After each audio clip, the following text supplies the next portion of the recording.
नमस्कार दुनिया हलचल को स्वागत करुछि मु संजय। आसंतु नजर पकाइबा वर्तमान रो मुख्य खबर उपरे।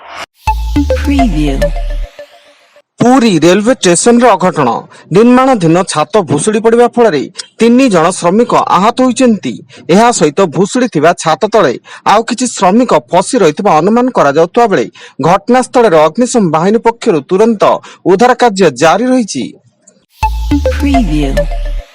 गंजाम गजपति सीमांत तप्तपाणी घाटी ओलटिला नलकूप खनन गाड़ी दुर्घटना 12 जन आहत होइता बेले आहतंक मध्यरु 5 जनक अवस्था गुरुतर रहिछि एवं उक्त नलकूप खनन गाड़ीटी गंजाम रु गजपति फेरुवा बेले भारसाम्य हराई घाटी तळकु खसी पड़ितिला। केन्दुझर जिला घटगां थाना गोलाबंध छक निकटरी बाइक और स्कूटी मध्य धक्का घटनास्थल में जनकर मृत्यु घटिया बेले 3 जन गुरुतर भाव आहत होइचंती एवं मृतक हेले सुआकाटी ग्रामर गोवर्धन महाकुड़।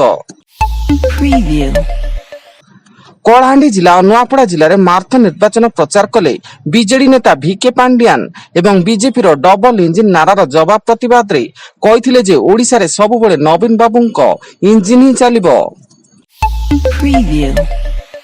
आज ओडिशा रे हाई वोल्टेज प्रचार देखा मिलिबो। कांग्रेस नेता राहुल गांधी और बीजेपी राष्ट्रीय अध्यक्ष जेपी नड्डा ओडिशा को प्रचार पे आसुथिबारु राज्य राजनीति सरगरम होईछि। एही दुई हेवीवेटरक गस्त को नै उभय कांग्रेस और बीजेपी शिविर चलचंचल होई उठिछि।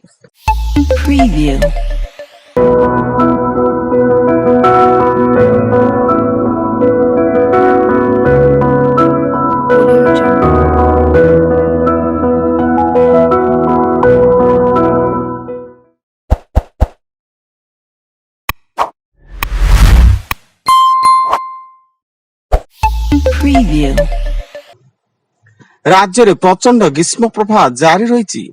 भुवनेश्वर आंचलिक पाणीपाग केन्द्र सूचना अनुसार आज अनुगुल रे तापमात्रा 44.6 डिग्री रेकर्ड होता बेले अनुगुल सहर सबुठारु उत्तप्त सहर पलटिछि। सेपरि बौद्ध रे 44.5 डिग्री एवं नुआपड़ा और बलांगीर रे 44 डिग्री तापमात्रा रेकर्ड होइछि। बौद्ध थाना पुलिस पक्षरु स्थानीय लकेट पाजो गां निकट जंगल रु 8 क्विंटल ओजन रो गंजेई जबत।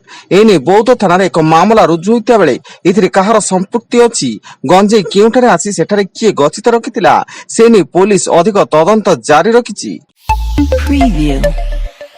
मुख्यमंत्री नवीन पट्टनायक हिंजिलीकाटु विधानसभा आसन पर आसंता 30 तारिख में छत्रपुर आसिबे एवं नामांकन पत्र दाखल करने छत्रपुर उपजिलापाल कार्यालय में पहुंचे। तेबे छत्रपुर पहुंचवा पूर्व माननीय मुख्यमंत्री मां तारातारिणी दर्शन करने कार्यक्रम रही बोली सूचना।